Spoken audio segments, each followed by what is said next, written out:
नमस्कार, मैं अमित कुमार। मेरे YouTube चैनल पे आप सभी का हार्दिक स्वागत और अभिनंदन करता हूँ। आज की क्लास में अपन आरपीएससी सेकंड ग्रेड और फर्स्ट ग्रेड के लिए ग्रेजुएशन का टॉपिक ग्रुप थ्योरी या समूह सिद्धांत वाला चैप्टर शुरू कर रहे हैं। तो आज के इस वीडियो में अपन पढ़ेंगे ग्रुप थ्योरी। सबसे पहले अपन इस वीडियो में कवर करेंगे कि ग्रुप थ्योरी के लिए जो भी अपने को कुछ कॉमन सेट होते हैं, कुछ नंबर थ्योरी के रिजल्ट होते हैं, उनका उनकी डेफिनेशन क्या होती है, ये सब अपन शुरू में पढ़ेंगे, जिससे क्या कि जो अपना ग्रुप का चैप्टर है वो थोड़ा छोटा हो जाए। क्योंकि ये सारे सेट हैं, यही अपन इन पे क्या करते हैं, ग्रुप डिफाइन करते हैं। जो संक्रिया अपन काम में लेते हैं अलग अलग टाइप की, वो ग्रुप के अंदर, तो उनका अपन पहले ही सबको अलग अलग करके उनके बारे में पढ़ेंगे, जिससे अपने को बाद में ग्रुप वाला जो टॉपिक शुरू करें उसमें प्रॉब्लम ना हो। तो पहला जो अपना इसके अंदर टॉपिक है वो है greatest common divisor.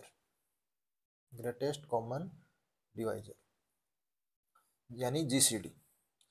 Late a belongs to z and b belongs to z with a is not equal to 0 या b is not equal to 0, then gcd of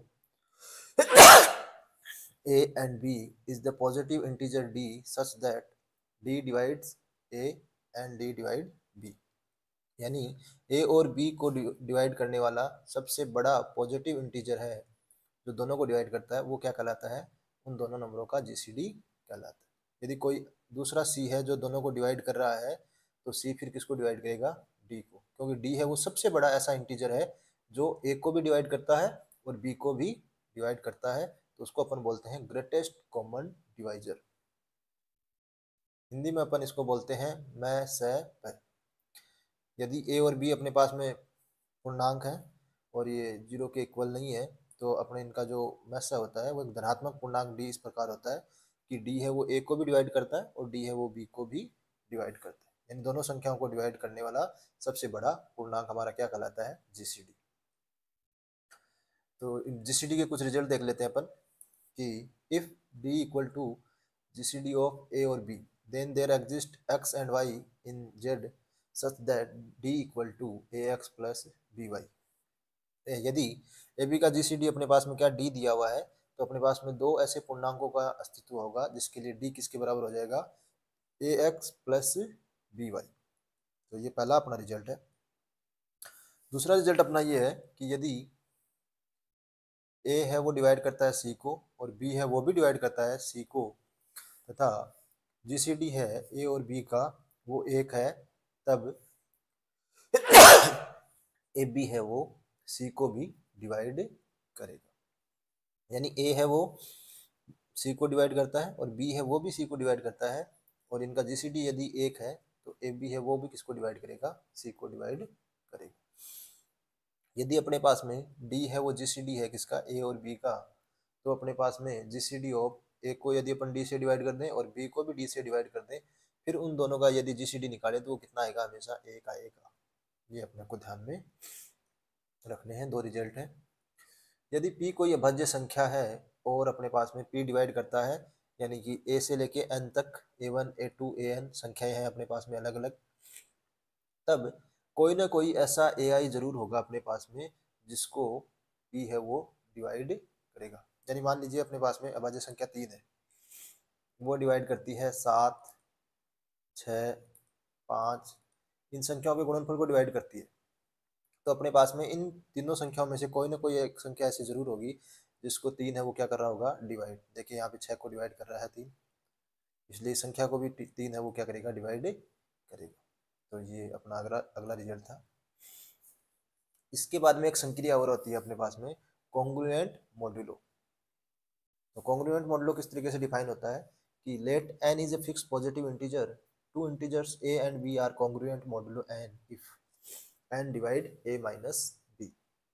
तो यदि a है वो कॉन्ग्रुएंट मॉडुलो b कब होगा, जब a minus B को n है वो क्या करता है, विभाजित करता है। यदि a माइनस बी को n विभाजित करता है तब अपन बोलते हैं कि a modulo b mod n। तो इस तरीके से अपने पास में कॉन्ग्रुएंट मॉडुलो डिफाइन होता। कॉन्ग्रुएंट मॉडल हो तो इसमें अपन कहते हैं कि ए है वो कॉन्ग्रुएंट है किसके, बी के। कॉन्ग्रुएंट को हिंदी में बोलते हैं सर्वांग सम।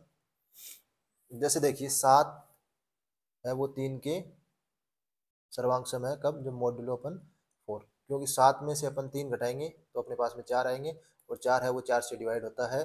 इसका मतलब 7 और 3 कॉन्ग्रुएंट है विथ मॉड्यूलो 4। ऐसे देखिए 35 में से 3 घटाओगे तो कितने आएंगे, 32, और 32 में यदि 8 का भाग दोगे तो पूरा पूरा जा रहा है, 8 का भाग 8 चौक 32, यानी कि 35 और 3 आपस में कॉन्ग्रुएंट है कब, मॉडुलो 8 के रिस्पेक्ट। अब देखिए जो कॉन्ग्रुएंट मॉडुलो की कुछ प्रॉपर्टी है कि ए माइनस ए है वो किसके कॉन्ग्रुएंट होता है, ए के, क्योंकि ए माइनस ए कितना हो जाएगा, ए माइनस ए हो जाएगा 0, और 0 में किसी भी संख्या का भाग दो जाता ही है, तो ए है वो किसके हो जाएगा, ए के कॉन्ग्रुएंट हो जाएगा। यानी कि जो अपने पास में ये संबंध है वो कैसा हो जाएगा, समतुल्य या रिफ्लेक्सिव हो जाएगा। यदि a माइनस बी को डिवाइड करता है n, a माइनस बी को डिवाइड करता है n, तो b माइनस ए को भी डिवाइड करेगा n। भाई यदि अपने पास में 3 है वो 6 को डिवाइड कर रहा है, तो 3 है वो माइनस 6 को भी क्या करेगा, डिवाइड करेगा। इसका मतलब अपने जो कॉन्ग्रुएंट मॉडल है वो क्या होता है, सिमेट्रिक भी होता है। तीसरा है कि यदि ए बी मॉडुलो एन के रिस्पेक्ट में है, और तथा बी और सी है वो मॉडुलो एन के रिस्पेक्ट में कॉन्ग्रुएंट है, तो ए है वो किसके कॉन्ग्रुएंट हो जाएगा, सी के। यानी कि यह ट्रांजिटिव प्रॉपर्टी भी होल्ड करता है। और ये आप रिजल्ट चेक कर सकते हो कि यहाँ पे ए माइनस बी मॉडुलो एन है, इसका मतलब ए माइनस बी किसके बराबर हो जाएगा, एन इंटू के, कोई न कोई एन का गुणांक होगा। इसी तरीके से बी माइनस सी है वो भी कोई न कोई एन टू के का गुणांक हो, यानी के टू, यहाँ पे k1 ले लो, यहाँ k2 ले लो। अब इन दोनों को जोड़ दो, जोड़ोगे तो b से b कट जाएगा, तो a माइनस सी है वो क्या हो जाएगा, n इंटू के वन प्लस के टू। तो k1 k2 भी क्या हो जाएगा अपने पास में इंटीजर। तो इस तरीके से आप इनका प्रूव कर सकते हो।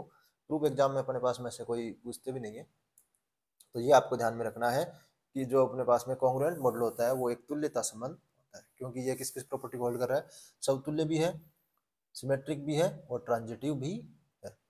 तो ये तीनों हो गया, इसका मतलब यह एक तुल्यता संबंध, तो ये आपको ध्यान में रखना है। नेक्स्ट रिजल्ट ये है कि यदि ए है वो बी के कॉन्ग्रुएंट है विथ मॉडुलो एन के रिस्पेक्ट में, और सी है वो डी के कॉन्ग्रुएंट है, तो अपन क्या करेंगे, लेफ्ट हैंड साइड को लेफ्ट हैंड में जोड़ देंगे और राइट को राइट में, तो ये दोनों भी आपस में क्या होंगे, कॉन्ग्रुएंट होंगे विथ मॉडुलो एन। पांचवी प्रॉपर्टी ये कहती है कि ए है वो बी के कॉन्ग्रुएंट है और सी है वो डी के कॉन्ग्रुएंट है, तो इनको गुणा करेंगे अपन, लेफ्ट साइड वाले को लेफ्ट में गुणा करना है और राइट वाले को राइट में, तो ये भी आपस में कॉन्ग्रुएंट होंगे, और इनका प्रूफ आप इजीली कर सकते हो।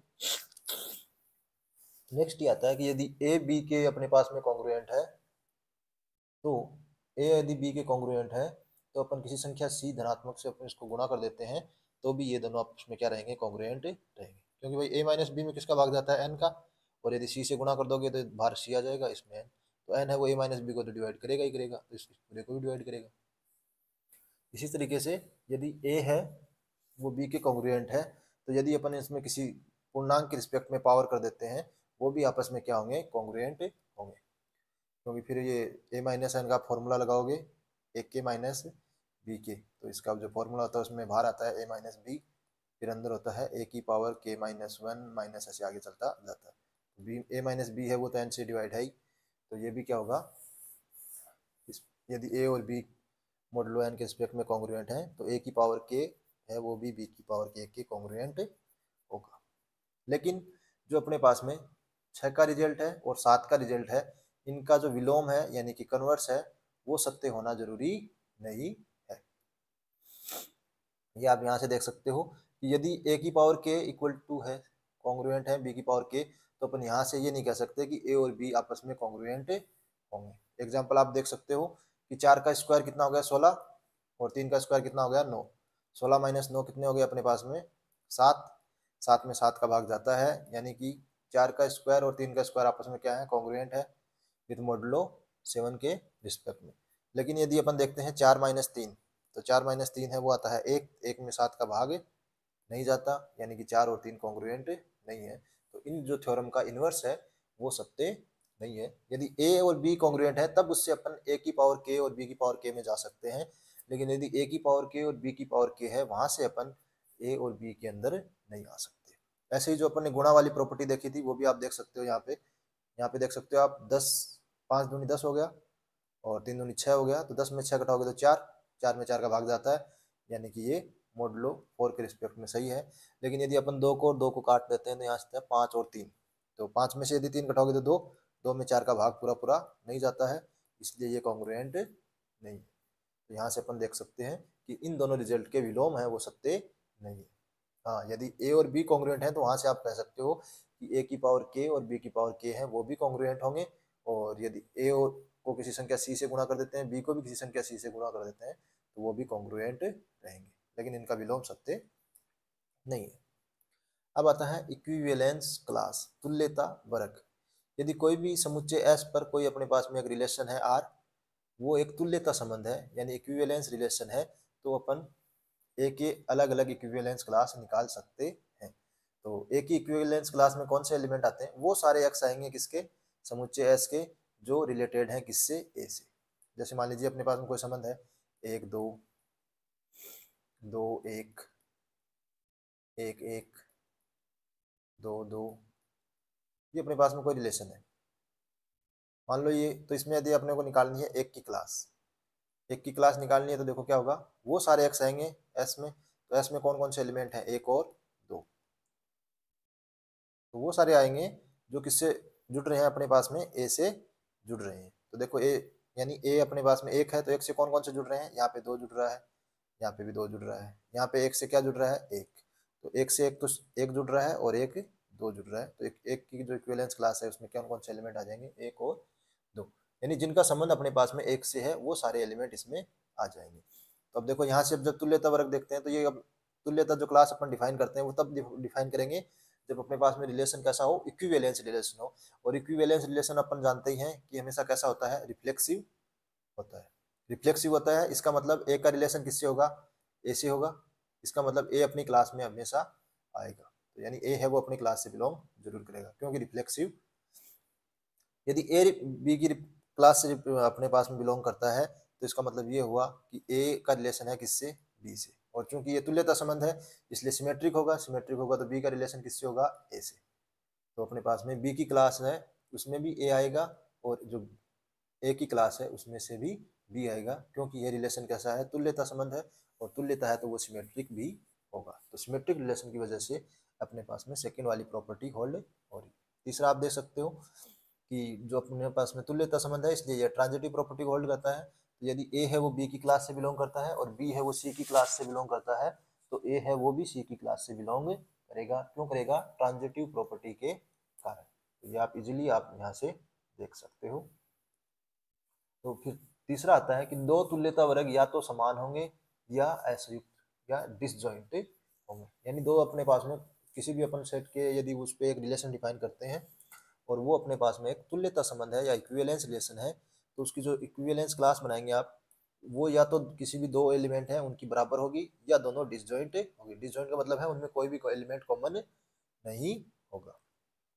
लास्ट ये कहता है प्रॉपर्टी अपनी, यदि ए है वो बी की क्लास से बिलोंग करता है तो ए और बी की क्लास है वो दोनों की बराबर होगी, क्योंकि अभी देखो अपन ने कहा है कि या तो तुल्यता वर्ग समान होंगे या अलग अलग होंगे। यदि ए है वो बी की क्लास से बिलोंग कर गया, इसका मतलब इन, और ए है वो ए की क्लास से बिलोंग करता है, भाई ए है वो अपनी क्लास से भी बिलोंग करता है, और यहाँ पे ए है वो बी की क्लास से भी बिलोंग कर रहा है। इसका मतलब ए की जो क्लास है और बी की जो क्लास है इसके अंदर एलिमेंट कॉमन आ गया क्या, ए। और ये कहता है कि यदि या तो वो समान होंगे या डिसजॉइंट होंगे। अब ये डिसजॉइंट नहीं है तो फिर क्या बचेगा, एक एलिमेंट आ गया, एक एलिमेंट आ गया, इसका मतलब डिसजॉइंट तो नहीं है, तो फिर इसको क्या होना पड़ेगा, इक्वल ही होना पड़ेगा। तो यदि ए है वो बी की क्लास से बिलोंग करता है तो ए और बी की क्लास इक्वल होंगी। और ये आप दोनों रिजल्ट वैसे भी समझ सकते हो कि भाई यदि ए की क्लास ए है वो किससे बिलोंग कर रहा है, बी से, यानी ए का रिलेशन किससे है, बी से, तो बी का रिलेशन किससे होगा, ए से, क्योंकि ये क्या है, सममित। तो आप फिर ये आगे अपने पास में क्या होगा, ट्रांजिटिव भी होगा, उन प्रॉपर्टी से ये अपने पास में दोनों रिजल्ट आ जाएंगे। अब आता है अपने पास में आइलर फंक्शन। तो आइलर फंक्शन ये अपने नंबर थ्योरी का एक फंक्शन है, रिजल्ट है। जो अपने पास में यहाँ पे काम आता है। तो जो आइलर जो फंक्शन होता है इसको अपन फाई एन से रिप्रेजेंट करते हैं, और फाई एन एक मैपिंग होता है नेचुरल नंबर से नेचुरल नंबर पर, यानी प्राकृत संख्याओं से प्राकृत संख्याओं पे यह एक क्या होती है मैपिंग। और फाई एन में अपने पास में क्या होता है, फाई एन एक क्या होता है, एक सेट की क्या होती है कार्डिनिटी, यानी कि एक सेट अपने पास में इस तरीके से अपन ने डिफाइन किया है कि उसमें वो सारे एक्स आएंगे जो नेचुरल नंबर से बिलोंग करते हैं, और यहाँ पे एक्स का जो जीसीडी है वो एन के साथ में हमेशा क्या होगा एक, यानी कि जो नंबर अपन मान लो 5 2 ले रहे हैं तो अपने पास में इस सेट के अंदर कौन कौन से एलिमेंट आएंगे, वो सारे एक्स आएंगे जो इनका जीसीडी 2 के साथ में क्या हो एक हो। तो 2 के साथ में जिनका जीसीडी क्या आएगा एक आएगा, वो एक्स अपने इस सेट के अंदर आ जाएंगे, और एक्स इसमें यहाँ पे क्या होता है प्राकृत संख्याओं से बिलोंग करता है। और ये पूरा जो सेट बनेगा इसकी जो कार्डिनलिटी है, यानी कि इस सेट में कितने अवयव हैं उनको अपन किससे लिखते हैं फाई एन से लिखते हैं। यहाँ पे ये जो दो लाइन खींच रखी है इसका मतलब ये है कि अपने पास में जो ये सेट है इसके अंदर कितने एलिमेंट हैं, यानी इस सेट का जो ऑर्डर है वो कितना है, क्योंकि फाई एन यहाँ पे क्या है एक प्राकृत संख्या को रिप्रेजेंट करता है। तो यहाँ पे अपने को क्या लेना पड़ेगा, समुच्चय के जो अवयव हैं उनको लेते हैं, यानी वो सारे अवयव आते हैं जिनका जीसीडी एन के साथ में कितना होता है 1। आप एग्जांपल देख सकते हो, पहला ही पहला 5 1, तो एक का एक के साथ जीसीडी हमेशा कितना होता है एक, तो यहाँ पे एक आ जाएगा। फिर आता है 2, तो 2 का देखिए आप 2 का 2 के साथ जीसीडी कितना होता है 2, तो ये तो सेट के अंदर आएगा नहीं, लेकिन 2 का एक के साथ जीसीडी कितना होता है एक, तो एलिमेंट कितना आ जाएगा एक। ऐसे 5 3 देखोगे तो देखिए 5 का 3 का मतलब एक के साथ जीसीडी कितना आएगा एक, 3 का 2 के साथ जीसीडी भी कितना आएगा एक, और 3 का 3 के साथ जीसीडी कितना आएगा 3, इसलिए उसमें कितने एलिमेंट आ जाएंगे दो, कौन कौन से एक और दो, तो इसकी कार्डिनलिटी कितनी हो गई दो। ऐसे ही 5 4 है वो भी कितना आ जाएगा दो, उसमें एलिमेंट आ जाएंगे एक और तीन। ऐसे ही 4 में कौन कौन से आ जाएंगे एक दो, 5 में कौन कौन से आ जाएंगे एक दो तीन और 4, क्योंकि 5 का एक के साथ जीसीडी एक है, 5 का 2 के साथ भी जीसीडी एक है, और 5 का 3 के साथ जीसीडी भी एक है, और 4 के साथ भी, तो 5 की जो वैल्यू आ जाएगी वो 4 आ जाएगी। अब एक चीज़ आप यहाँ से देख रहे होंगे, जब अपन इस 5 फंक्शन को डिफाइन करते हैं तो 5 1 की वैल्यू कितनी है 1, 5 2 की जो इमेज आएगी वो भी कितनी आएगी 1। दूसरा आप देख रहे होंगे 5 3 की जो इमेज आएगी वो कितनी आएगी 2, 5 4 है वो भी किससे जाके जुड़ रहा है 2 से, और 5 6 है वो भी किससे जाके जुड़ रहा है 2 से। तो यहाँ से एक चीज़ अपने पास फिक्स हो गई कि जो 5 फंक्शन है वो कभी भी एक एक ही नहीं होगा।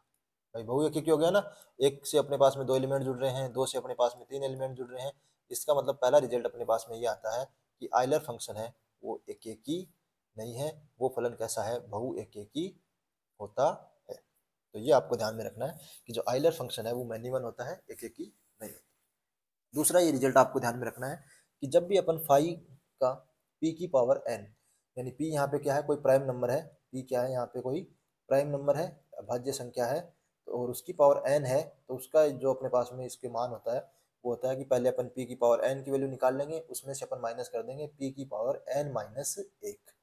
जैसे मान लीजिए मेरे को 2 क्यूब की वैल्यू फाइव फंक्शन निकालना है, तो मैं सबसे पहले निकालूंगा 2 का क्यूब माइनस 2 के क्यूब में से एक घटाया कितना हो गया स्क्वायर, ये हो गया 8 - 4 बराबर 4, तो इसकी वैल्यू कितनी आ जाएगी 4।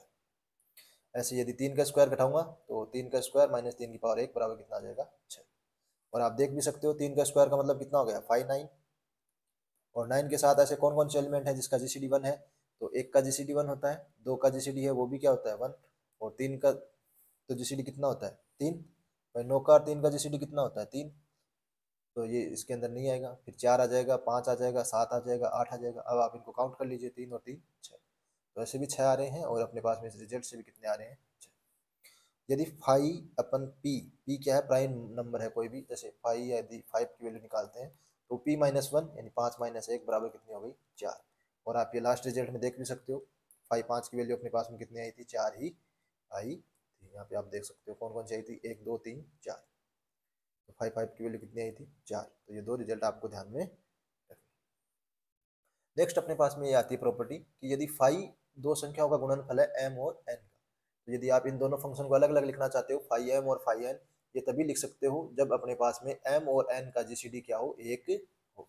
यदि यदि जीसीडी एक नहीं है तो आप ऐसा नहीं लिख सकते। एग्जाम्पल से भी आप देख सकते हो, यदि मेरे को 5 10 की वैल्यू निकालनी है तो मैं इसको लिख सकता हूँ 5 इंटू 2, क्योंकि 5 और 2 का जीसीडी कितना है, 1 है भाई, इनमें दोनों में कोई भी कॉमन डिवाइजर नहीं है, तो अपने पास मैंने लिख दिया 5 इंटू 2।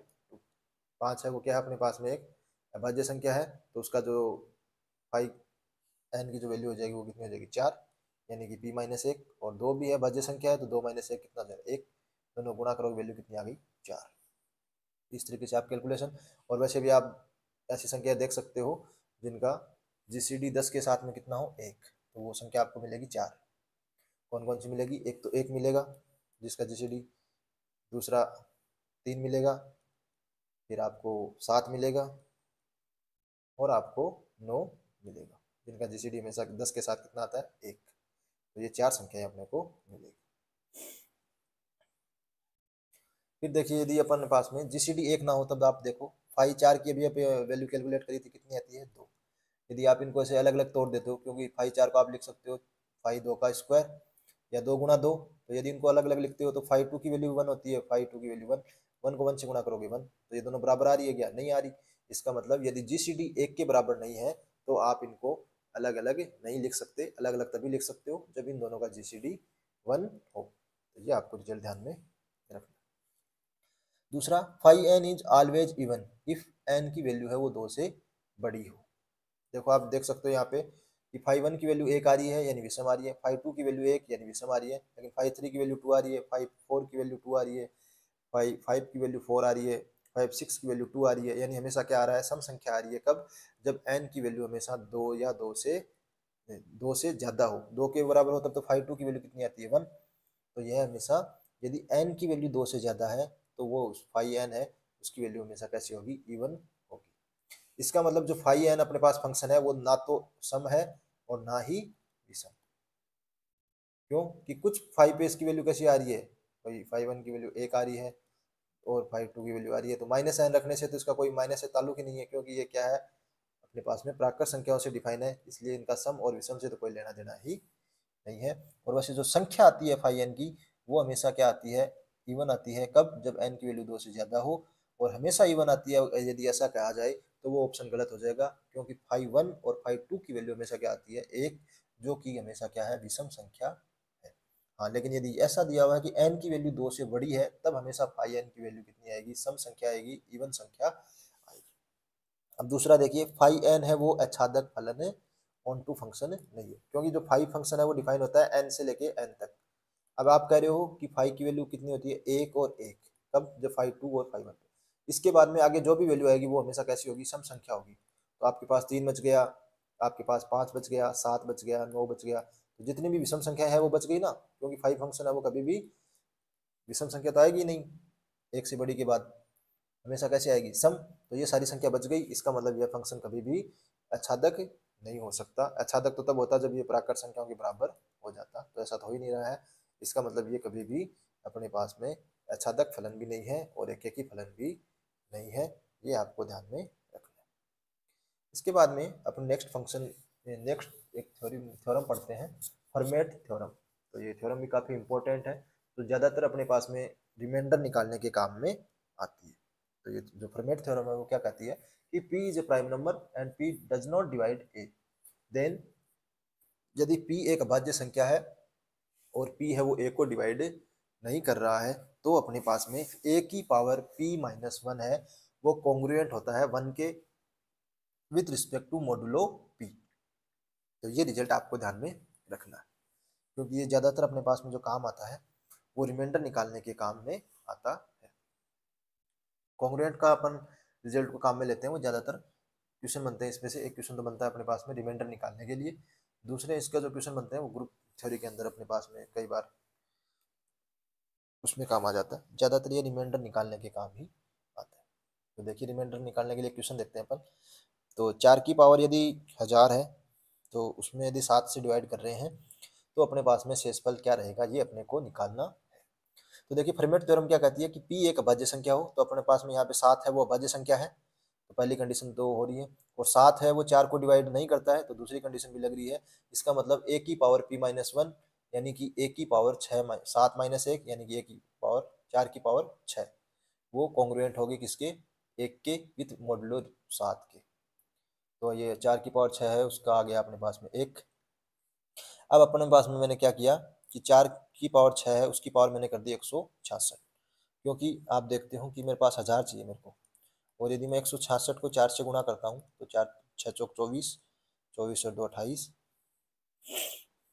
और 4 6 चौक 24, 6 चौक 24 और 2 26, और 4 और 4, ये अपने पास में 6 है, और सॉरी सॉरी 6 है।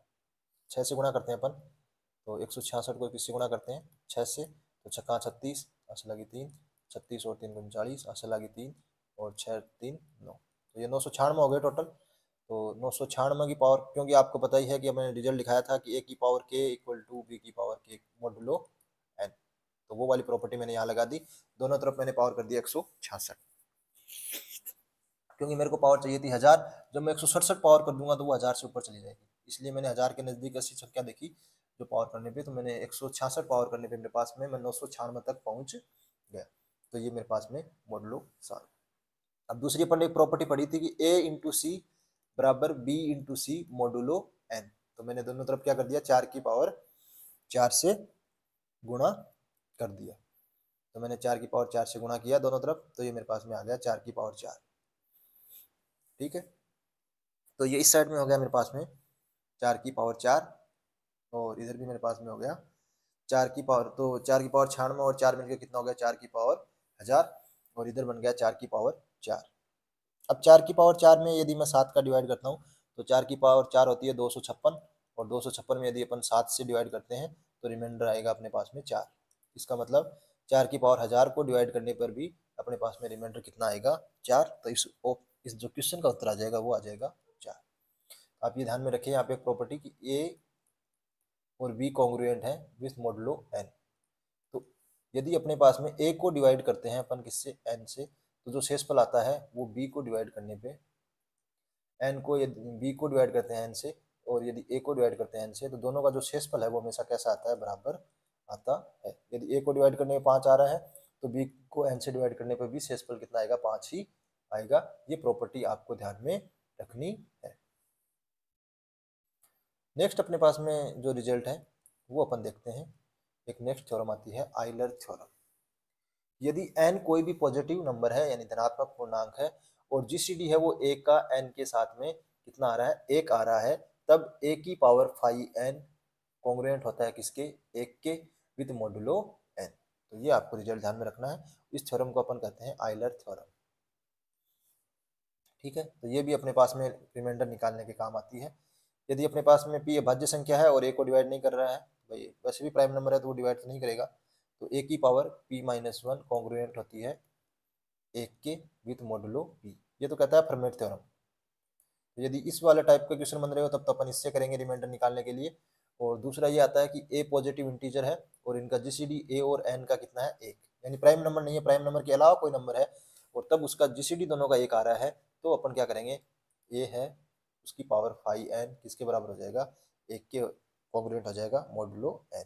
फिर अपन वही सेम जो पिछले क्वेश्चन में किया था कि पावर करते जाएंगे और जो अपने पास में नॉर्मल प्रॉपर्टी है मॉडुलो की वो लगा के अपन रिमाइंडर निकाल लेंगे। अब उनमें आपको क्वेश्चन बनेगा वो अलग अलग कैलकुलेशन उनमें अलग अलग हो सकती है, तरीका हमेशा सेम ही रहेगा, या तो उसमें आइलर थ्योरम लगेगी या फर्मेट थ्योरम लगेगी। ये आपको देखना है कि जो p है वो प्राइम नंबर है या नहीं है। प्राइम नंबर है तब तो आप कौन सी थ्योरम लगाओगे फर्मेट वाली थ्योरम लगा दोगे, और यदि इस तरीके से है कि पॉजिटिव नंबर है और जीसीडी 1 आ रहा है तो अपन कौन सी थ्योरम लगा देंगे आइलर वाली थ्योरम लगा देंगे।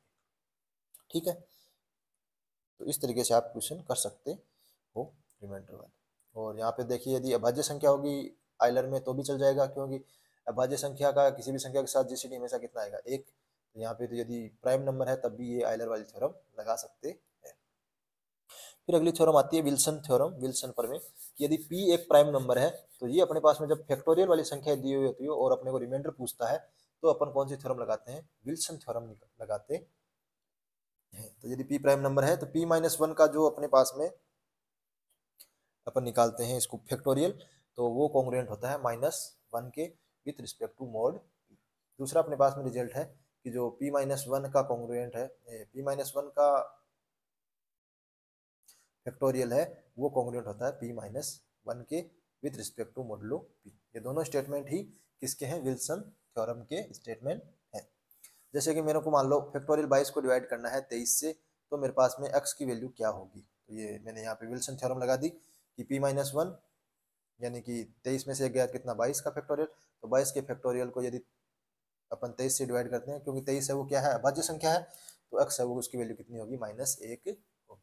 तो ये मैंने विल्सन थ्योरम का स्टेटमेंट यहाँ पे काम में ले लिया। कई बार आपको एग्जाम में सीधा सीधा स्टेटमेंट देके पूछ लेते हैं कि ये किसका स्टेटमेंट है, ये थ्योरम किसकी है, किस नाम से जानी जाती है। आजकल ऐसे क्वेश्चन नहीं पूछे जाते, शुरू शुरू में पूछे जाते थे। उसके बाद में अपने पास में जो नेक्स्ट आता है वो एक रिजल्ट है कि यदि a की पावर p, जहाँ पे p क्या है, प्राइम नंबर है, तो ये हमेशा कॉन्ग्रुएंट होता है किसके, a के विथ मॉडुलो p। यहाँ पे a है, उस पर कोई बाउंडेशन नहीं है, कोई भी वो अपने पास में पूर्णांक संख्या हो सकती है, p बस क्या होना चाहिए, प्राइम नंबर होना चाहिए। तो कई बार ये रिजल्ट काम में लेके भी अपन रिमाइंडर निकाल सकते। नेक्स्ट रिजल्ट आता है कि p and q are two distinct prime number and a की पावर p है वो कॉन्ग्रुएंट है a के, और a की पावर q है वो कॉन्ग्रुएंट है a के। तो अपने पास में a की पावर pq, ये अपने पास में यहाँ पे क्या है, q है, pq जो है वो कॉन्ग्रुएंट होगा किसके, a के विथ मॉडुलो pq। यहाँ पे ये p काट देना, ये q है सिर्फ, a की पावर q है वो a के कॉन्ग्रुएंट है, जो मोड अपने पास में क्या है, q। ठीक है, तो ये किसके बराबर हो जाएगा, सॉरी p के, a की पावर q है वो किसके यहाँ पे कॉन्ग्रुएंट है, a के, कब, मोड p है जब, और a की पावर p है वो अपने पास में कॉन्ग्रुएंट है a के जब मोड q है। तो दोनों यदि अभाज्य संख्याएं हैं, तो ये अगर रिजल्ट दिया हुआ है तब अपने पास अपन कह सकते हैं कि a की पावर pq बराबर कॉन्ग्रुएंट होगा किसके, a के विथ मोड pq। तो ये आपको रिजल्ट ध्यान में रखना है। नेक्स्ट अपने पास में जो थ्योरम आती है वो आती है, नेक्स्ट जो अपने पास में फंक्शन आता है अर्थमेटिक फंक्शन, वो है टो एन। टो एन क्या होता है, अपने पास में लेट एन कोई भी एक या एक से बड़ी संख्या है, then the number of positive divisor of N is denoted by T N. तो यानी अपने पास में कोई भी एन धनात्मक संख्या है तो उसके भाजकों की जो संख्या होती है, उसके कौन कौन से भाजक होंगे, वो हमेशा किससे दर्शाते हैं, टो एन से। तो सबसे पहले तो अपन n को क्या करेंगे, उसके अभाज्य गुणनखंड के रूप में लिख देंगे। जैसे कि मान लीजिए मेरे पास में 125 आ गया, तो मैं इसको अभाज्य गुणनखंड के रूप में लिखूंगा, तो ये आ गया 5 का क्यूब। तो पहले तो अभाज्य गुणनखंड के रूप में लिख देंगे अपन, फिर उसके बाद में जो टो एन की जो वैल्यू होती है वो होती है कि मान लो पहला अभाज्य गुणनखंड है p1 की पावर अल्फा 1, तो अपन अल्फा 1 में एक जोड़ देंगे। ऐसे ही मान लो दूसरा अभाज्य गुणनखंड है p2 की पावर अल्फा 2, तो अल्फा 2 में भी एक जोड़ देंगे और इन सबको आपस में मल्टीप्लाई कर देंगे, तो अपने पास में आंसर आ जाएगा टो एन का। जैसे कि अपन एक एग्जांपल देखते हैं कि यदि अपने को टो 100 की वैल्यू निकाल, तो 200 के यदि अभाज्य गुणनखंड करेंगे तो अपन इसको लिख सकते हैं 4 गुणा 25, और 4 को लिख सकते हैं 2 का स्क्वायर गुणा 5 का स्क्वायर, तो अभाज्य गुणनखंड होगा इसका 2 का स्क्वायर गुणा 5 का स्क्वायर। तो पहले में अपन 2 का स्क्वायर है यानी 2 की पावर 2 है, तो 2 प्लस 1 हो गया, 5 की पावर भी 2 है, तो यहाँ पे अल्फा 2 की वैल्यू कितनी हो गई, 2, तो 2 प्लस 1 हो गया, दोनों को गुणा किया मैंने तो 3 और 3 कितना हो गया। अब आप ये सोच रहे होंगे कि मैंने ये यहाँ पे जो अल्फा 1 प्लस 1 क्यों लिया, तो देखो p1 की पावर अल्फा है, यानी इसके गुणनखंड क्या क्या हो सकते हैं, p1 की पावर 0 हो सकता है, p1 की पावर 1 हो सकता है, p1 की पावर 2 हो सकता है, और कहाँ तक जाएगा, p1 की पावर अल्फा 1 हो सकता है। तो टोटल कितनी संख्या हो गई, अल्फा 1 प्लस 1, तो ये यहाँ पे अल्फा 1 प्लस 1 आ गया। तो ये आप ध्यान में रखें कि जो टो एन फंक्शन की वैल्यू होती है वो होती है अल्फा 1 प्लस 1, अल्फा 2 प्लस 1 और अल्फा से n प्लस 1, इन सब का क्या होता है, मल्टीप्लाई। नेक्स्ट अपने पास में जो अर्थमेटिक फंक्शन आता है वो आता है सिग्मा एन, यानी कि धनात्मक भाजकों का योग। इसलिए अपन जो अपने पास में टो एन था वो तो भाजकों की संख्या बताता था, और सिग्मा एन है वो उन जो भाजकों, जो धनात्मक भाजक हैं उनका जो योगफल है वो कितना होगा उसको दिखाता है। तो वही सेम तरीका रहेगा कि अपन एन के सबसे पहले भाज्य गुणनखंड के रूप में लिख लेंगे। तो टो एन होता है, उसका एक फॉर्मूला होता है p1 की power alpha 1 plus 1 minus 1 upon p1 में से अपन एक घटा देंगे, गुणा p2 की power alpha 2 plus 1 minus 1 upon p2 minus 1, ऐसे आगे से आगे चलते जाएंगे। जैसे मेरे को 36 का निकालना है तो मैं इसको लिख सकता हूँ 2 का स्क्वायर इंटू 3 का स्क्वायर, तो ये मेरे पास में फॉर्मूला हो गया मैंने फॉर्मूला लगा दिया, 2 की पावर 2 + 1 - 1 बटा 2 - 1, और दूसरा भाज्य गुणनफल है 3, तो 3 की पावर 2 + 1 - 1 1 इनके कैलकुलेशन करी तो मेरे पास वैल्यू आ गई 91। और ये आप वैसे भी देख सकते हो भाई, योग क्या आएगा, देखो पहला होगा P1 की पावर 0, फिर आएगा P2 की पावर 0, P1 की पावर 1, फिर आएगा P1 की पावर 2, और लास्ट में कहाँ तक जाएगा P1 की पावर α1। और ये मेरे पास में कौन सी श्रेणी, इनका योग निकालना मेरे को, ये कौन सी श्रेणी है, गुणोत्तर श्रेणी, और गुणोत्तर श्रेणी के n पदों का योग क्या होता है, a की पावर n। यहाँ पे देखो कितने हैं टोटल, α1 प्लस पद है -1 बटा α1 P1 सॉरी a-1। ये मेरे पास में गुणोत्तर श्रेणी के n पदों का योग का फॉर्मूला लगा दिया, तो मेरे पास में ये क्वेश्चन सॉल्व हो गया। तो इस तरीके से अपन सिग्मा n की वैल्यू भी निकाल सकते हैं, इजीली इनकी कैलकुलेशन कर सकते हैं। तो ये 3 टाइप के अर्थमेटिक अपने पास में फलन होते हैं जो उनका अपने को ध्यान में रखना है। अब कुछ अपने पास में जब अपन ग्रुप थ्योरी पढ़ते हैं तो ग्रुप में क्या होता है, कोई भी एक समुच्चय के ऊपर अपन संक्रिया डिफाइन करते हैं, तो अपने को कुछ स्पेशल टाइप के यहाँ पे समुच्चय होते हैं, उनके बारे में अपने को पता होना चाहिए। और उन समुच्चय पे अलग अलग टाइप की संक्रियाएं अपन डिफाइन करते हैं, यानी ऑपरेशन होते हैं अलग अलग टाइप के जो अपन इन पे डिफाइन करते हैं, तो उनके बारे में अपने को नॉलेज होना चाहिए कि किस किस के टाइप के ऑपरेशन अपन अप्लाई कर सकते हैं और उनकी डेफिनेशन क्या है और उनकी प्रॉपर्टी क्या है। तो उनको अपन पढ़ लेते हैं यहाँ पे, कि पहला ही पहला आता है योग मॉडुलो।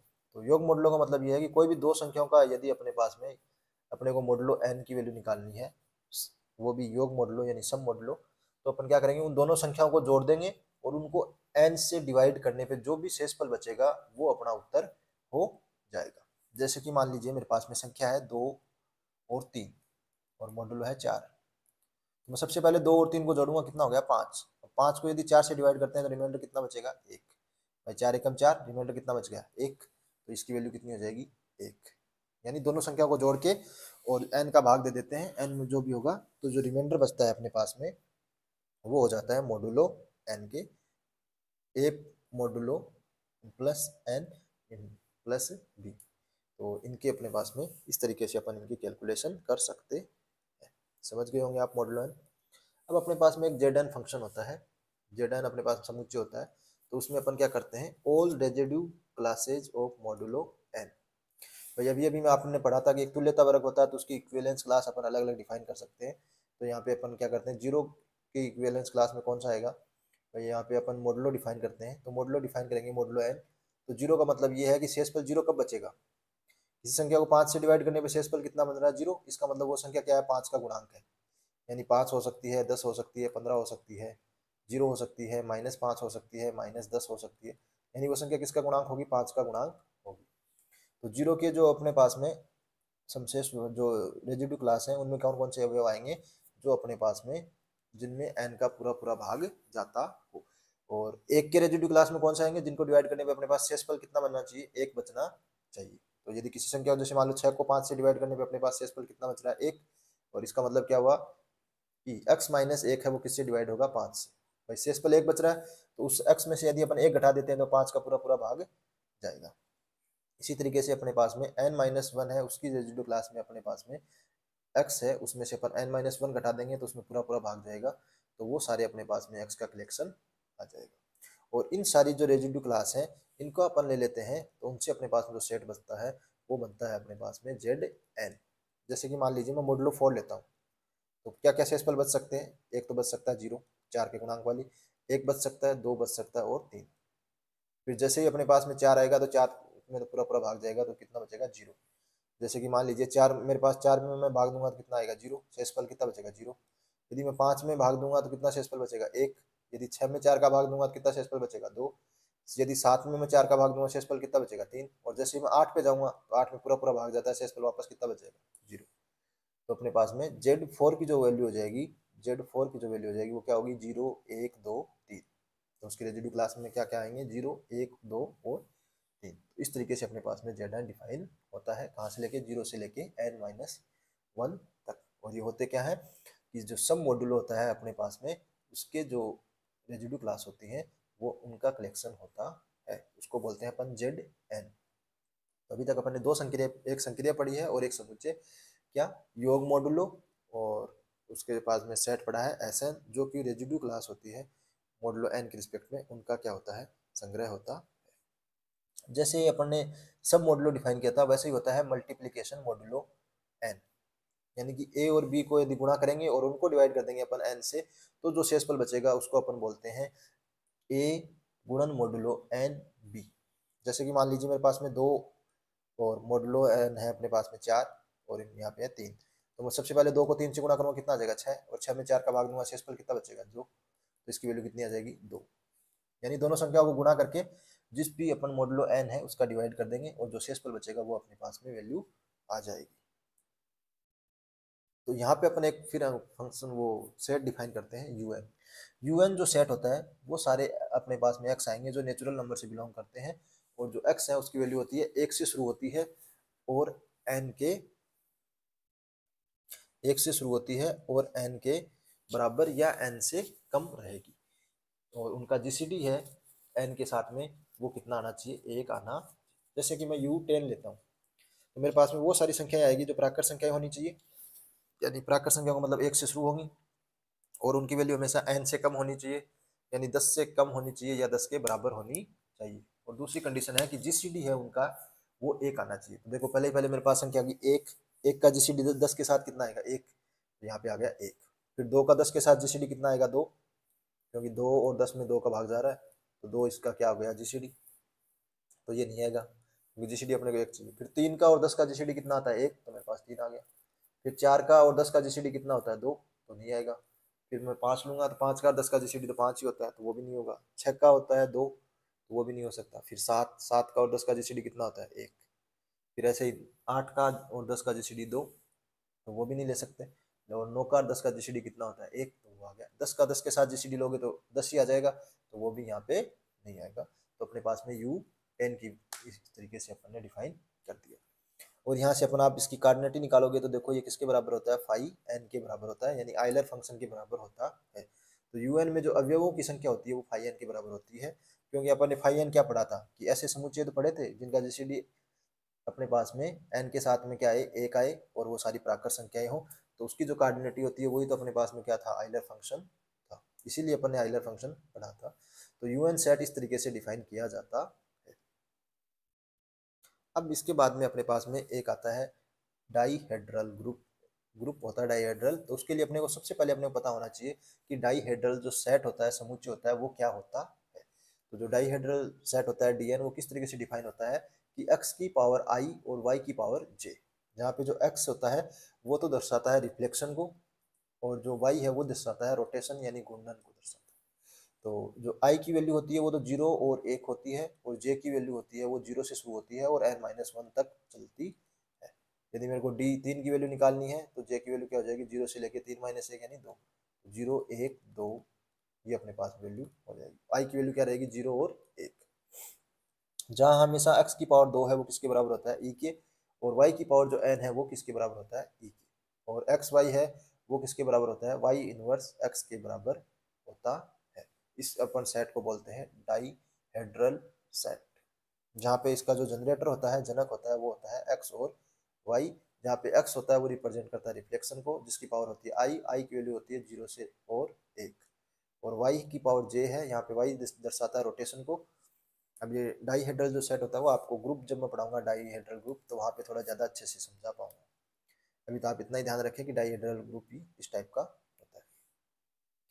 और डाईहेड्रल जो ग्रुप होता है इसका ऑर्डर यानी इसमें अवयवों की जो संख्या होती है वो होती है 2n। जैसे D3 है तो अपने पास में कितना हो जाएगा n। और इस डाईहेड्रल सेट की मेन जो प्रॉपर्टी है वो होती है कि नंबर ऑफ रिफ्लेक्शन यानी परावर्तनों की संख्या है वो नंबर ऑफ रोटेशन यानी घूर्णनों की संख्या के बराबर होगा, और इन दोनों का जो सम है वो अपने पास में 2n के बराबर हो जाएगा, और प्रत्येक है वो किसके बराबर होगा, n के बराबर होगा। तो दोनों की संख्या बराबर है तो रिफ्लेक्शन भी n होंगे और घूर्णन भी n होंगे, तो उस सेट के अंदर अपने पास में टोटल कितने एलिमेंट आ जाएंगे, 2n एलिमेंट आ जाएंगे। ये आपको ध्यान में रखना है कि जो डाईहेड्रल सेट होता है उसमें हमेशा 2n एलिमेंट होते हैं। जैसे D3 में मेरे को निकालना है तो कितना हो जाएगा 2 गुणा 3, इसके बराबर हो जाएगा 6 की। अब देखिए आप सोच रहे होंगे कि ये D3 ये x स्क्वायर वाई स्क्वायर है क्या। अब अपन यहाँ पे थोड़ा मैं इनको समझा देता हूँ कि डाईहेड्रल 3 है, इसका मतलब अपन 360 में 3 से डिवाइड करेंगे तो कितना होगा 120, यानी अपने को रोटेशन कितना कराना पड़ेगा 120 करवाना पड़ेगा पहला। फिर 120 कराओगे, यानी 120 तो पहले करवा दिया, 120 और करवाया तो 240 हो गया। फिर अभी 120 और कराओगे कितना हो गया 360, और 360 किसके बराबर होता है, 0 के बराबर ही होता है। तो अपने को इस तरीके से इनका रोटेशन करवाना है। कोई भी आकृति दी हुई है, जैसे ये त्रिभुज दिया हुआ है, यहाँ पे अपने पास में क्या दिया हुआ है, D3 दिया हुआ है, इसका मतलब क्या है, त्रिभुज। अब इसका रोटेशन कराएगा R0, R0 का मतलब जहाँ पे था वहीं, भाई 0 डिग्री एंगल का मतलब सेम पहले था वहीं का वहीं, तो सेम टू सेम अपने पास में एलिमेंट रिपीट हो जाएगा। R120, इसका मतलब पहले जो अपने पास में ये ABC त्रिभुज था, इसको अब अपने कितने डिग्री पे करेंगे, 120 डिग्री रोटेट करेंगे। तो देखिए ये अपने पास में है 120 डिग्री का एंगल। 120 डिग्री का रोटेट करने का मतलब ए यहाँ था, अब ए को अपने 120 डिग्री रोटेट कर देंगे तो ये कहाँ पे आ जाएगा, सी की जगह आ जाएगा। ठीक है, ए यहाँ से उठ के कहाँ जाएगा, यहाँ आ जाएगा। तो यहाँ पे ये 120 डिग्री का एंगल है, अब 120 डिग्री घुमाओगे तो ए कहाँ पे आ गया, यहाँ पे आ गया। बी है, इसको भी अपन कितना घुमाएंगे 120, तो बी ऊपर चला जाएगा, बी यहाँ आ गया, फिर और सी इधर आ गया। तो इस तरीके से अपन ने 120 रोटेट कर दिया। ये अपने पास में 240 का मतलब हो गया पहले 120 और फिर 120 और इसको अपन रोटेट करेंगे, तो अपने पास में 240 पर रोटेट करेंगे, यानी 120 पहले कर दिया और 240। अब जो बी है वो कितने भी डिग्री पे, मतलब पहले ए है यहाँ पे तो ये 240 डिग्री रोटेट होगा, ऐसे सी है वो भी इधर 240 डिग्री रोटेट होगा, और ये जो बी है वो भी 240 डिग्री रोटेट होगा। इस तरीके से अपन इनका रोटेशन निकालेंगे। अब तीन यदि रोटेशन है तो तीन रिफ्लेक्शन होंगे। तो यदि अपन ए बी के रिस्पेक्ट में यदि रिफ्लेक्शन करते हैं, यानी इसको घुमाते हैं, ये जो सी है वो तो उधर चला जाए, और बी है वो, ये जो सी है वो तो अपने पास में, ये सी है वो तो यहाँ चला जाए, और बी है वो यहाँ आ जाए, तो अपने पास में ये आ जाएगा। ऐसे ही अपन बी और क्यू के रिस्पेक्ट में कर देंगे, तो ए है वो तो यहाँ आ जाएगा, और ये सी है वो, ऐसे ही बी और ए को रोटेट कर सकते हैं। टोटल कितने रोटेशन हो गए, तीन तो ये अपने पास में हो गए रोटेशन, और तीन ही हो गए रिफ्लेक्शन। टोटल मिलकर कितने हो गए, 6। तो D3 में जो एलिमेंट होंगे वो कितने हो जाएंगे, 6। और वैसे भी 2n होते हैं, 2 गुणा 3 कितने हो गए, 6। ऐसे यदि अपन D4 डिफाइन करेंगे तो ये अपने पास में हो गया 90 डिग्री, क्योंकि 360 में 4 का भाग दोगे कितना हो गया, 90। इसको 90 डिग्री रोटेट करना पड़ेगा, तो ये हो गया ए बी सी। इसको 90 डिग्री रोटेट करोगे तो इसका मतलब सी है वो कहाँ आ जाएगा, बी पे आ जाएगा, बी है वो ए पे चला जाएगा, ए है वो डी पे चला जाएगा, डी सी। फिर 180 डिफाइन कर, 180 डी अपने पास में रोटेट करोगे, 180 का मतलब क्या हो गया, डी है वो बी पे आ जाएगा, सी है वो ए पे चला जाएगा, और ऐसे। फिर अपन किस पे करेंगे, 90 180 के बाद में कितना होगा, 270 डिग्री रोटेट करेंगे, और 360 तो जीरो के बराबर आ ही जाता है। तो उसमें रोटेशन कितने होंगे, 4, और 4 रोटेशन होंगे तो 4 रिफ्लेक्शन भी होंगे। तो देखो 4 रिफ्लेक्शन कौन कौन से होंगे, एक रिफ्लेक्शन तो अपने पास में हो गया इस विकर्ण के रिस्पेक्ट में हो गया, घुमाओगे तो ये वाला जो पॉइंट है वो तो यहाँ आ जाएगा, और ये वाला जो पॉइंट है वो यहाँ चला जाएगा। दूसरा अपने पास में यहाँ रोटेशन हो सकता है इस विकर्ण के रिस्पेक्ट में हो सकता है। तीसरा अपन के पास इनमें बीच में सेंटर से गुजरने वाली इस रेखा के सापेक्ष हो सकता है, यानी कि ये वाला जो समुच्चय है वो तो यहाँ आ जाएगा, और ये वाला जो है यहाँ पे वो यहाँ आ जाएगा। फिर ऐसे अपन ये जो इस लाइन के थ्रू भी इसको क्या कर सकते हैं, रिफ्लेक्शन कर सकते हैं। तो इसके अकॉर्डिंग करेंगे तो ये आ जाएगा। तो इस तरीके से अपने पास में डी जो 4 है उसमें अपने पास में 90 डिग्री पे 4 तो रोटेशन होंगे, और 4 ही अपने पास में रिफ्लेक्शन होंगे। एक तो हॉरिजॉन्टल होगा, यानी कि ये हॉरिजॉन्टल, एक वर्टिकल, एक इस विकर्ण के रिस्पेक्ट में, एक इस विकर्ण के रिस्पेक्ट में, ये 4 अपने पास में रिफ्लेक्शन और 4 रोटेशन होंगे। D2 में अपने पास में दो, तो एक R0 और एक R180, यानी 2 रोटेशन होंगे तो फिर 2 रिफ्लेक्शन होंगे, और D1 में एक रोटेशन और एक रिफ्लेक्शन होगा। इस तरीके से आपको ये ध्यान में रखना है। तो ये होता है डाइहेड्रल सेट।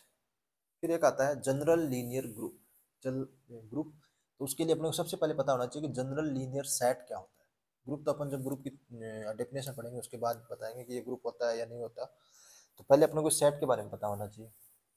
तो जनरल जो लीनियर सेट होता है वो होता है कि the set of all n cross n invertible matrix over field F, यानी कि अपने पास में n क्रॉस n की मैट्रिक्स होंगी। इनवर्टिबल मैट्रिक्स का मतलब उनका जो डिटर्मिनेंट है वो क्या आएगा, नॉन जीरो आएगा, यानी उनका इनवर्स है वो एग्जिस्ट करेगा।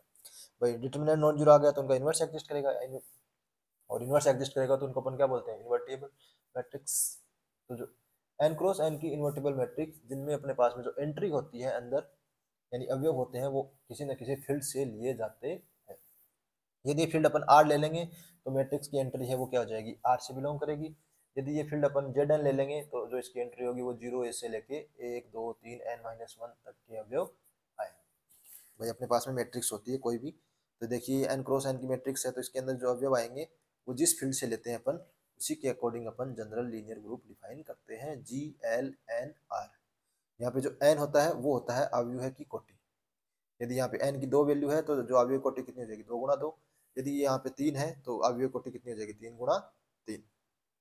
तो इसमें सारे मैट्रिक्स आते हैं जिनकी जो एंट्री होती है वो अपने फील्ड से आती है। जो भी फील्ड अपन लेंगे, आर वास्तविक संख्या ले ली तो इसकी एंट्री होगी वास्तविक संख्या, जैसे 1 2 -1, ये जो एंट्री होगी वो वास्तविक संख्या है। 0 1/2 जो भी एंट्री होगी इसकी वास्तविक संख्याओं से एंट्री होगी, और इसका डिटर्मिनेंट हमेशा क्या होगा, नॉन जीरो के बराबर। इसी तरीके से एक आता है special linear group, special linear set. और देखिए इसके अंदर जो एलिमेंट होंगे वो कितने होंगे, इनफाइनाइट होंगे, क्योंकि भाई कोई भी देखो ये अपने पास में n क्रॉस n की कोई भी मैट्रिक्स है, और यहाँ पे अपन r का मतलब क्या होगा, कोई भी वास्तविक संख्या काम में ले सकते हैं। तो हर अपने पास में पहले अवयव के लिए r चॉइस है, दूसरे के लिए भी r है, तीसरे के लिए भी r है, और r में आपको बताया इनफाइनाइट अवयव होते हैं। तो ऐसे ही अपने पास में अनंत मैट्रिक्स बनाई जा सकती है जिनका डिटर्मिनेंट नॉन जीरो हो, यानी उनकी एंट्री रियल नंबर से हो। तो अपन एक चीज ध्यान में रखनी है कि यदि अपन कोई भी यहाँ पे काम में लेते हैं फील्ड, कोई भी फील्ड अपन जो भी काम में लेते हैं, जैसे मान लीजिए मैंने फील्ड काम में ले लिया FQ, वो हो गया 1 2 3 से लेके n-1 तक। क्या हो सकता है, मैं कहूँ एंट्री आएगी वो 1 2 3 से ही आएगी, यानी जो मैट्रिक्स में जितनी भी एंट्री होगी वो हमेशा 1 2 3 ही होगी, यानी इनमें से अपने काम में लेनी पड़ेगी। तब अपने पास में यदि कोई फाइनाइट अपन फील्ड दिया हुआ है तो इसका जो ऑर्डर होता है वो होता है q की पावर n माइनस q की पावर n-1 इंटू q की पावर n माइनस q की पावर n-2 से लेके q की पावर n-1 तक। तो इसकी कैलकुलेशन करेंगे तो अपने पास में ऑर्डर आ जाएगा। जैसे मेरे को निकालना है order of general linear group 3, यहाँ पे Z2 दिया हुआ है, तो Z2 में अपने पास में अभी अभी मैंने Zn में अवयव बताए थे, Z2 में कौन कौन से होते हैं, 0 और 1। तो 2 अवयव होते हैं यहाँ पे, तो 2 की पावर 3 माइनस 2 की पावर 3 माइनस 1, फिर 2 की पावर 3 माइनस 2 की पावर 2 माइनस 1, फिर 2 की पावर 3 माइनस 2 की पावर 2 माइनस 2, 1 आ गया। तो फिर इतना ही लिखेंगे और इनकी कैलकुलेशन करेंगे तो 168। तो इसका ऑर्डर जो सेट का हो जाएगा वो 168। तो इस तरीके के अपने पास में 168 मैट्रिक्स प्राप्त होंगे। जैसे जनरल लीनियर ग्रुप अपने सेट डिफाइन किया था, वैसे ही अपने पास में एक होता है स्पेशल लीनियर सेट, जिसके अंदर अपने पास में वो सारे मैट्रिक्स आते हैं जिनका डिटर्मिनेंट कितना होता है, 1 होता है। भाई वहाँ पे कितना हो रहा था, नॉन जीरो, और यहाँ पे कितना होता है, 1। वहाँ पे नॉन जीरो कुछ भी हो सकता था, 1 2 -1/2, कोई भी मतलब वास्तविक संख्या हो सकती थी, लेकिन जीरो नहीं होनी चाहिए थी। यहाँ पे वो हमेशा कितनी होती है, 1 के बराबर होता है डिटर्मिनेंट। तो अपने पास में, और यदि अपने पास में फील्ड दिया हुआ है और SLN फाइनाइट अपने पास में कोई भी सब है, तो अपने पास में उसकी जो ऑर्डर होगा वो कितना होता है, q की power n minus n-1, q की पावर n माइनस q की पावर n-2, और नीचे डिवाइड कर देंगे q की पावर q माइनस 1 से डिवाइड कर देंगे। एक सेट होता है C स्टार का मतलब ये है कि जो अपने पास में समुच्चय दिया हुआ है कॉम्प्लेक्स नंबर का, उसमें जीरो नहीं है, जीरो को हटा देंगे। क्यू स्टार का मतलब है कि अपने पास परिमेय संख्याओं का समुच्चय जिसमें से अपन जीरो हटा देंगे, इसको अपन यू क्यू से भी लिखते हैं। ऐसे ही जेड एन स्टार का मतलब ये है कि उसमें जीरो नहीं आएगा, तो उसको अपन यू एन से भी लिख सकते हैं। ऐसे ही अपने पास में आर स्टार का मतलब ये है कि आर में अपने पास में जीरो शामिल नहीं है, यानी जीरो को सेट को हटा देंगे तो उसको अपन बोलते हैं यू आर। ये आपको ध्यान में रखना है कि जीरो हटाने पे जो सेट होते हैं उनको अपन रिप्रेजेंट करते हैं स्टार से। आर स्टार का मतलब उसमें जीरो शामिल नहीं। एक होता है एस एन, सममित सममित समुच्चय, सिमेट्रिक सेट।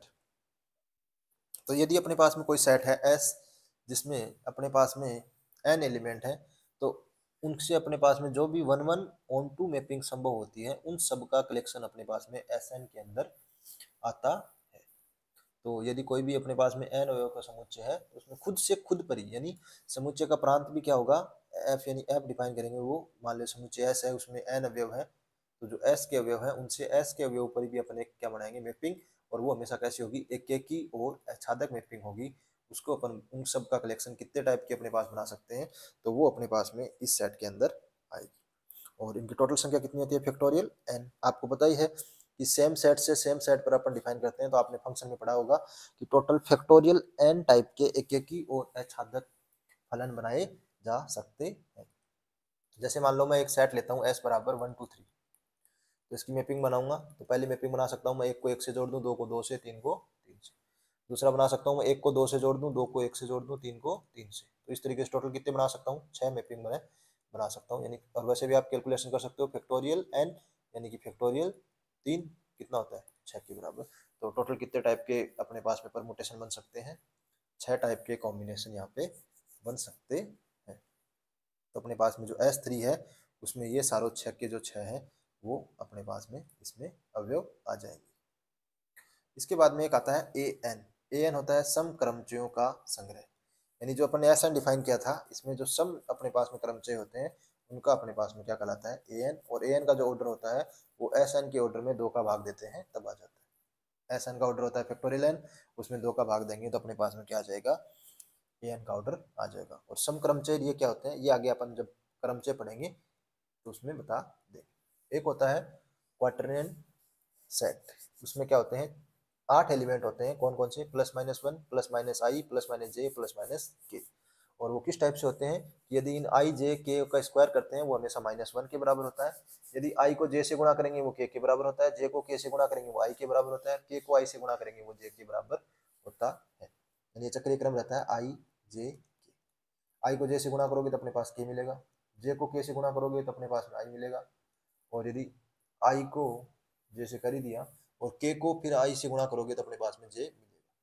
और ये क्रम उल्टा करोगे तो ये माइनस के बराबर हो जाएंगे। यानी कि अब j को i से गुणा करोगे तो माइनस k के बराबर हो जाएगा, और k को j से गुणा करोगे तो माइनस i के बराबर हो जाएगा। तो इस तरीके से उल्टा क्रम कर दोगे तो ये माइनस के बराबर हो जाएंगे। तो इस तरीके से ये 4 अपने पास में इसमें अवयव होते हैं प्लस के, 4 होते हैं इसमें माइनस के।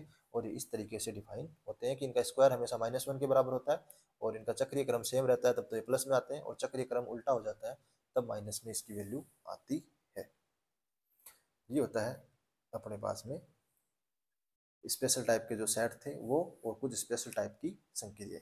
अब जो ग्रुप में अपन ये हेल्प मिलेगी कि इन सेट ये ग्रुप है या नहीं है, तो ये जो भी अपन यहाँ पे अपन सेट पढ़े हैं इन्हीं पे अपन क्या करेंगे कि इनको चेक करेंगे कि आगे ये ग्रुप होंगे या नहीं होंगे। इसलिए मैंने ये क्या कोशिश करी कि ये ग्रुप से पहले पढ़ा दूँ, जिससे क्या हो आप ग्रुप जब भी पढ़ो तो आपको थोड़ा सा बर्डन ना लगे कि भाई ग्रुप है वो बहुत बड़ा चैप्टर हो गया।